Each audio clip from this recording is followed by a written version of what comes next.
tidak asal memblokir saja.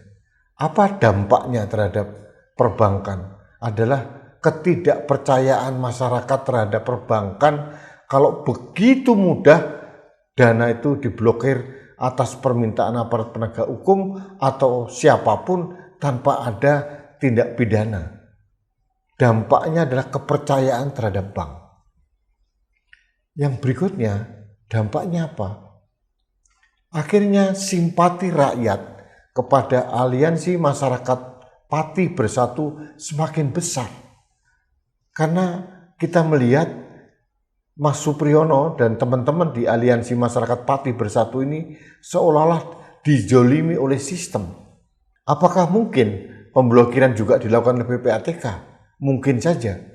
Tapi Ketua PPATK sudah confirm mengatakan bahwa PPATK tidak pernah mengajukan pemblokiran rekening atas nama Mas Supriyono di Bank Mandiri. Jadi ini menurut saya blunder besar dari pemerintah untuk mengantisipasi jalannya demonstrasi atau hak masyarakat.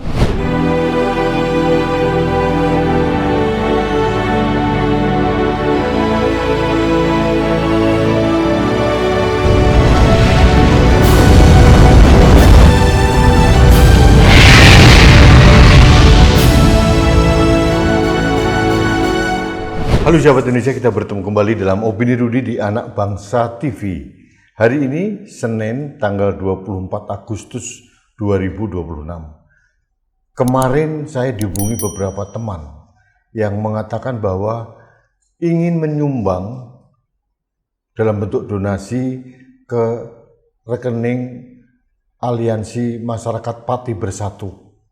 Karena Aliansi Masyarakat Pati Bersatu (AMPB) yang dipimpin oleh Mas Supriyono atau Botok ini berencana akan datang ke Jakarta tanggal 27 Agustus 2026. Tapi ternyata rekening itu sudah diblokir. Dan ini terkonfirmasi atas pernyataan langsung dari Mas Supriyono atau Mas Botok ini bahwa rekeningnya di Bank Mandiri sudah diblokir. Total dana yang ada di rekening itu 80,9 juta diblokir. Padahal dana itu bukan hanya milik Mas Supriyono tapi donasi dari berbagai orang. Tapi keburu diblokir. Pertanyaannya ada beberapa hal. Pertama, apa dasar hukumnya Bank Mandiri memblokir itu? Memang ada undang-undang atau aturan yang memperbolehkan pemblokiran bank itu berdasarkan Undang-Undang Tindak Pidana Pencucian Uang atau TPPU, khususnya pasal 26 dan pasal 27. Tapi kalau kita melihat di pasal 26, jelas disampaikan bahwa aparat penegak hukum, kepolisian, kejaksaan atau KPK diperbolehkan untuk mengajukan pemblokiran rekening kalau ada tindak pidana. Pertanyaannya, apakah ada tindak pidana yang dilakukan oleh Mas Supriyono atau Aliansi Masyarakat Pati Bersatu ini? Demonstrasi itu bukan tindak pidana. Apalagi demonstrasi secara damai. Itu dijamin oleh konstitusi dan undang-undang. Dasar hukumnya apa? Lalu ada statement dari Bank Mandiri. Kalau kita baca dalam statement ini adalah Bank Mandiri mengatakan pemblokiran rekening atas permintaan aparat penegak hukum. Katanya sudah sesuai dengan prosedur. Bank Mandiri lupa. Harusnya ditanyakan tindak pidana apa yang dilakukan oleh Mas Supriyono atau pemilik rekening itu. Tidak asal memblokir saja. Apa dampaknya terhadap perbankan? Adalah ketidakpercayaan masyarakat terhadap perbankan kalau begitu mudah dana itu diblokir atas permintaan aparat penegak hukum atau siapapun tanpa ada tindak pidana.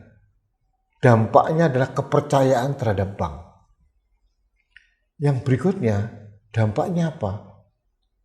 Akhirnya simpati rakyat kepada aliansi masyarakat Pati Bersatu semakin besar. Karena kita melihat Mas Supriyono dan teman-teman di aliansi masyarakat Pati Bersatu ini seolah-olah dijolimi oleh sistem. Apakah mungkin pemblokiran juga dilakukan oleh PPATK? Mungkin saja.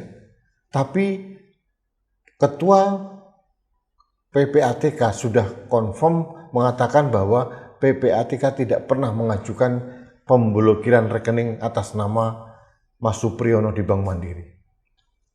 Jadi ini menurut saya blunder besar dari pemerintah untuk mengantisipasi jalannya demonstrasi atau hak masyarakat. Seharusnya yang dilakukan oleh aparat keamanan adalah memfasilitasi seperti yang dilakukan oleh Gubernur DKI Jakarta yang mengizinkan masyarakat Pati berdemonstrasi di Jakarta.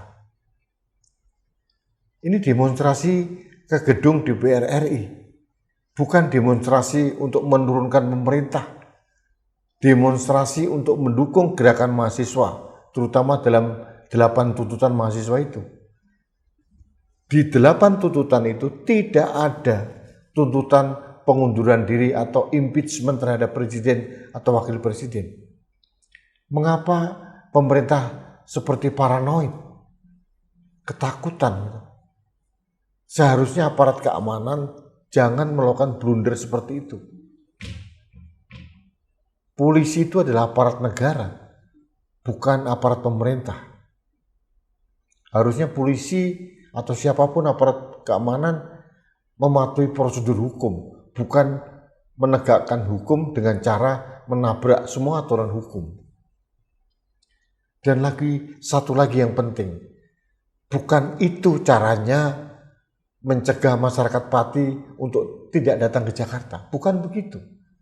Begitu dicegah, mereka semakin membesar, tekad mereka semakin besar, donasi pun semakin besar, dan mereka tetap akan datang. Tanggal 27 Agustus. Jadi buat apa diblokir? Apa manfaatnya diblokir? Seharusnya yang dilakukan oleh pemerintah adalah berdialog dengan tokoh-tokoh masyarakat, termasuk Mas Supriyono. Apa sih yang dikehendaki? Apa sih yang disuarakan? Lalu apa langkah-langkah konkret untuk mendengarkan suara rakyat dan merespon semua tuntutan dari rakyat? Itu kalau sebuah negara demokrasi. Semua kegiatan demonstrasi difasilitasi, diberikan ruang hidup, dilindungi, difasilitasi, bukan dibungkam seperti sekarang. Saya tidak tahu ini atas perintah siapa pemblokiran ini, tapi menurut saya sangat tidak efektif dan blunder.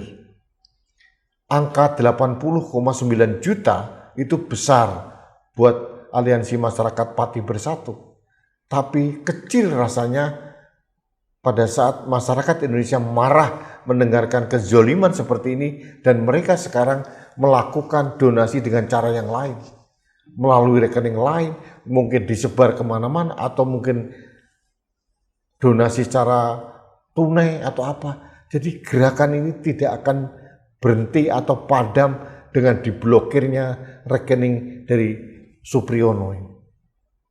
Ini kesalahan strategi dari aparat penegak hukum maupun pemerintah. Harusnya bukan begitu.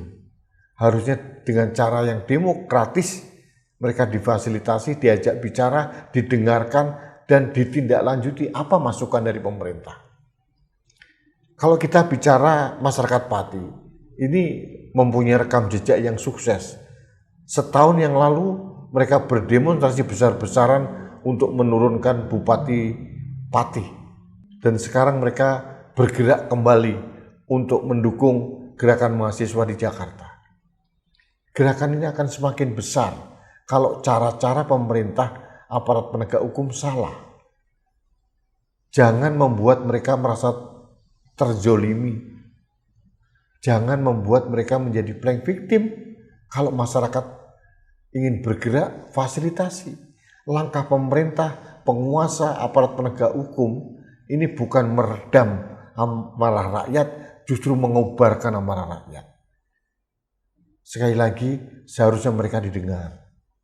Seharusnya mereka difasilitasi, diajak bicara, kemudian ditindaklanjuti apa keinginan mereka. Bukan malah dibungkam, diberangus, diblokir dengan cara seperti ini. Ini kesalahan fatal dari pemerintah dalam menegakkan demokrasi di negeri ini. Dan ternyata hasilnya sama sekali tidak efektif. Masyarakat pasti akan tetap berangkat. Karena apa? Kesalahan dari pemerintah sendiri atau aparat penegak hukum. Seharusnya tidak dengan diblokir. Begitu diblokir, simpati publik Indonesia semakin besar. Karena ini era media sosial, suara Supriyono bergema di mana-mana. Dan dampak dari itu, imbasnya adalah ke Bank Mandiri. Bank Mandiri dikecam habis oleh seluruh masyarakat Indonesia. Karena begitu mudah diintervensi oleh aparat penegak hukum yang tidak sesuai dengan ketentuan yang berlaku. Ini dampak yang tidak diperhitungkan, ini collateral damage yang tidak dipertimbangkan dengan serius oleh pemerintah maupun aparat penegak hukum. Mudah-mudahan demonstrasi tanggal 27 nanti berlangsung dengan damai, tertib, tidak anarkis, dan suara mereka didengar. Suara mereka adalah suara rakyat. Dan kita tahu suara rakyat adalah suara Tuhan. Terima kasih sahabat Indonesia, kita bertemu kembali dalam Opini Rudy selanjutnya. Sampai jumpa.